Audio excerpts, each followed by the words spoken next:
Class 10th, Social Science, Chapter number 1, Resources of India, Part 1.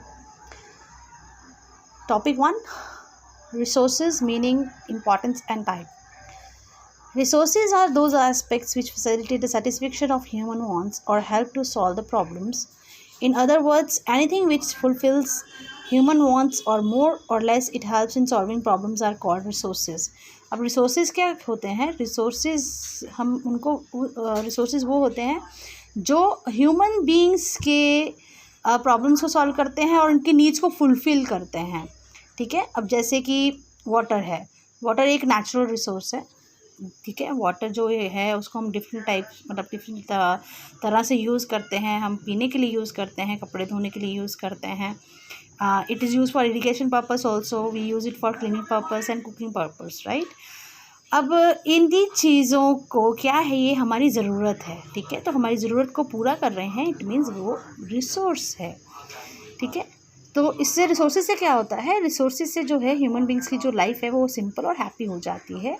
अगर पहले ज़माने की हम बात करें तो प्रिमिटिव टाइम की बात करें तो जो मैन जो था वो तो टोटली नेचर के ऊपर डिपेंडेंट था. केव्स में रहा करते थे, नेचुरल चीज़ें खाते थे जैसे फल फ्रूट्स वगैरह होते हैं जो. ठीक है. अब ग्रेजुअली धीरे धीरे क्या हुआ, जो आदमी है उसने जो नेचुरल एलिमेंट्स हैं, नेचर के एलिमेंट्स हैं, उनको यूटिलाइज़ किया और अपनी इंटेलिजेंस के साथ अपनी जो नीड्स हैं उनको फुलफ़िल किया. तो आज की डेट में वो कंट्रीज़ जिनके पास ज़्यादा रिसोर्सेज हैं उनको हम डेवलप्ड कंट्रीज़ और प्रॉस्परस कंट्रीज़ मानते हैं. ठीक है. और रिसोर्सेज की एक बहुत ज़्यादा इम्पोर्टेंस है, बहुत महत्ता है हर एक के जीवन में. ठीक है. और इन एक तरह से एक इंडिकेटर भी है कि रिसोर्सेज का होना is equal to development also.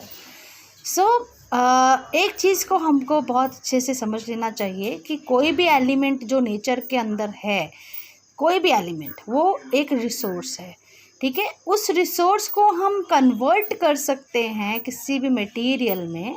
ठीक है. और वो जो कन्वर्जन होती है वो कन्वर्जन होती है विद प्रॉपर इंटेलिजेंस, स्किल और टेक्निकल नॉलेज से. ठीक है. और इस प्रोसेस से जो नेचुरल एलिमेंट्स हैं वो रिसोर्सेज बन जाते हैं. ठीक है. और एक इन शॉर्ट अगर हम बोले तो नेचुरल एलिमेंट्स जो हैं वो they become resources when man modifies them to be more useful and valuable to fulfil his needs with the help of his intelligence, skill and technical knowledge. So usually resources जो हैं वो naturally occur करते हैं. According to McConnell P, natural resources are those resources which are provided by nature and are useful to man. In the process of conversion of materials to resources creation, man's role is supreme. Man himself is a resource. जो आदमी है वो भी एक बहुत बड़ा resource है.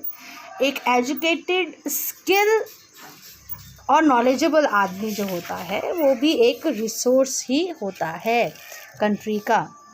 Resources can be classified on the basis of ownership, availability, distribution and uses.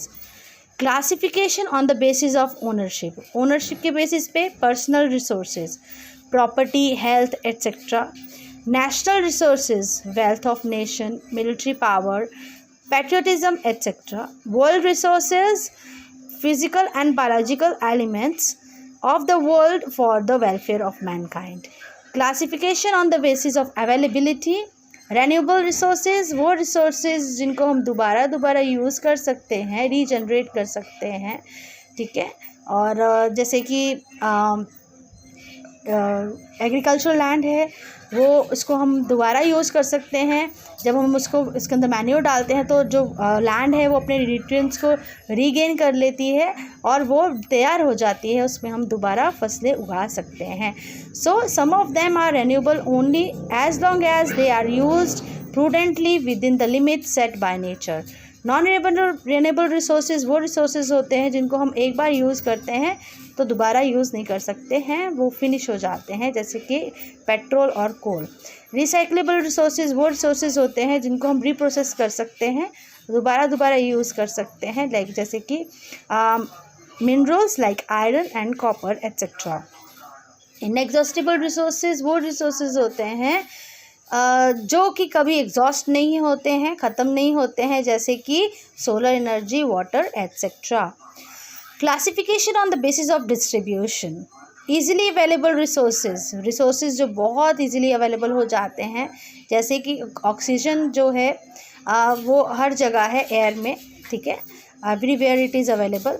Common available resources which are available at many places like soil, tillable land.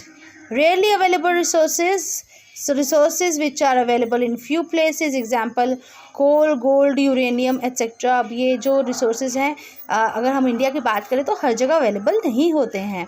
Single resources वो रिसोर्सेज जो कि एक या दो जगह पे ही पूरे वर्ल्ड में अवेलेबल हैं, जैसे commercial cryolite metal which is found only in Greenland in the natural form, ठीक है।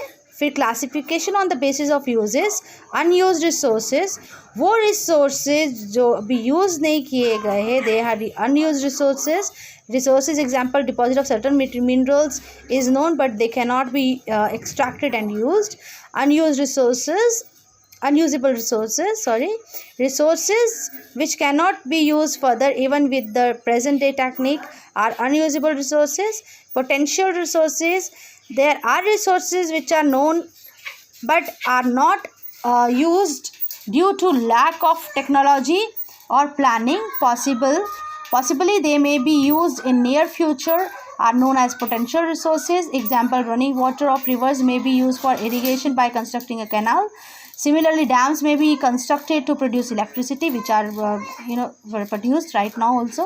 Latent resources, there are many resources which have been unknown to man.